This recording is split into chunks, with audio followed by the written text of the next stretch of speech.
কেমন হতো যদি কোনো এক জাদু বলে ভারতীয় উপমহাদেশ পুরোটা মিলেমিশে একটি মাত্র দেশ হয়ে যেত? আয়তনে কত বড় হতো সেই দেশ? জনসংখ্যায় বা হতো কত কোটি? চলুন এই অদ্ভুত কল্পনাটা বাস্তবে কেমন হতো দেখি। ভারত, পাকিস্তান, বাংলাদেশ, নেপাল, ভুটান, শ্রীলঙ্কা ও মালদ্বীপ, 7টি দেশ নিয়ে গঠিত সুবিশাল ভারতীয় উপমহাদেশ। উত্তরে চীন, পূর্বে মিয়ানমার, পশ্চিমে আফগানিস্তান আর দক্ষিণে বিশাল ভারত মহাসাগরের মাঝে এই 7টি দেশের অবস্থান। 7টি দেশকে একত্র করলে ভারতীয় উপমহাদেশের আয়তন হতো প্রায় 46 লক্ষ বর্গ কিলোমিটার, যা আয়তনে সারা বিশ্বে হতো সপ্তম। ষষ্ঠ অবস্থানে থাকা 77 লক্ষ বর্গ কিলোমিটার দেশ অস্ট্রেলিয়া থেকে অনেকখানি কম হলেও অষ্টমে থাকা আর্জেন্টিনার প্রায় দ্বিগুণ সাইজের হতো এই নবগঠিত দেশটি। তবে জনসংখ্যায় সারা বিশ্বকে তাক লাগিয়ে দিত ভারতীয় উপমহাদেশ। বিশ্বের সর্বোচ্চ জনসংখ্যার 10টি দেশের 3টিরই অবস্থান ভারতীয় উপমহাদেশে, যার মাঝে সবচেয়ে জনবহুল দেশ ভারতও আছে। একত্রিত হলে ভারতীয় উপমহাদেশের জনসংখ্যা হতো প্রায় 192 কোটি, যা সারা বিশ্বে প্রথম। পুরো বিশ্বের প্রতি 4 জনের একজনই হতো ভারতীয় উপমহাদেশীয়। উপমহাদেশের দেশগুলোর অধিক জনসংখ্যা তাদের উন্নত জীবনমানের পেছনে প্রধান বাধা, যেটা অব্যাহত থাকতো একত্রিত হওয়ার পরেও।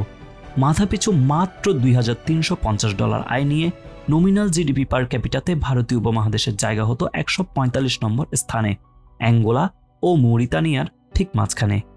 নতুন সৃষ্ট এই দেশের প্রধান 5টি শহরের 3টিরই অবস্থান হতো ভারতে, দিল্লি, মুম্বাই এবং কলকাতা। ভারতের বাইরে বাংলাদেশের ঢাকা এবং পাকিস্তানের করাচিও থাকতো এই তালিকায়। তবে ঠিক মাঝামাঝি পজিশনে থাকায় নিরাপত্তা ও গুরুত্বের খাতিরে সম্ভবত নয়াদিল্লি হতো নবগঠিত ভারতীয় উপমহাদেশের রাজধানী। ভাষার দিক থেকে ভারতীয় উপমহাদেশ হতো বৈচিত্র্যময়। মোট জনসংখ্যা 30% ভাষাই হতো হিন্দি। এর বাইরে প্রায় 15% লোকের ভাষা হতো বাংলা, 8% উর্দু, 8% পাঞ্জাবি, 5% মারাঠি, 5% তেলেগু এবং 5% তামিল। ভারতীয় উপমহাদেশে জন্ম নিয়েছে পৃথিবীর প্রধান 4টি ধর্ম: সনাতন, বৌদ্ধ, শিখ এবং জৈন। বিশ্বের সবচেয়ে বেশি হিন্দু জনসংখ্যার বাসস্থান এই উপমহাদেশেই। সেই সাথে নতুন গঠিত ভারতীয় উপমহাদেশ হতো বিশ্বের সবচেয়ে বড় ইসলামিক দেশ। মোট জনসংখ্যার 33% হতো মুসলমান। তবে উপমহাদেশের সংখ্যাগরিষ্ঠের ধর্ম হতো সনাতন, মোট জনসংখ্যার 60%। বাকি 7% জনসংখ্যা গঠিত হতো বৌদ্ধ, খ্রিস্টান, শিখ, জৈন এবং আদিবাসী ধর্মগুলো নিয়ে। আরব সাগর ও বঙ্গোপসাগর সহ সম্পূর্ণ ভারত মহাসাগরে নৌ চলাচলের নিয়ন্ত্রণ থাকত শক্তিশালী ভারতীয় উপমহাদেশের হাতে।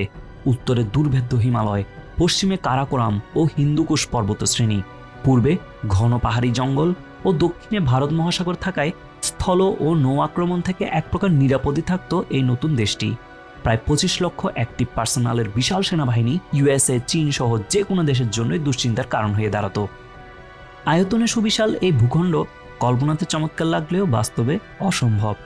তার প্রধান কারণ একাধিক ধর্ম, জাতি ও ভাষার জনগোষ্ঠীর সহাবস্থানের অভাব, অভ্যন্তরীণ রাজনীতি এবং বহিঃশক্তির ডিভাইড অ্যান্ড রুল পলিসি। তবুও এক শান্তিপূর্ণ বৈচিত্র্যময় ভারতীয় উপমহাদেশের আশা করতে দোষ কি? বিশ্বের অন্যতম গুরুত্বপূর্ণ ভৌগোলিক অবস্থানে থাকা এই দেশগুলো নিজেদের মাঝে সহাবস্থান ধরে রেখে একসাথে এগিয়ে যাবে সামনে, এমনটাই হোক সকলেরই প্রত্যাশা।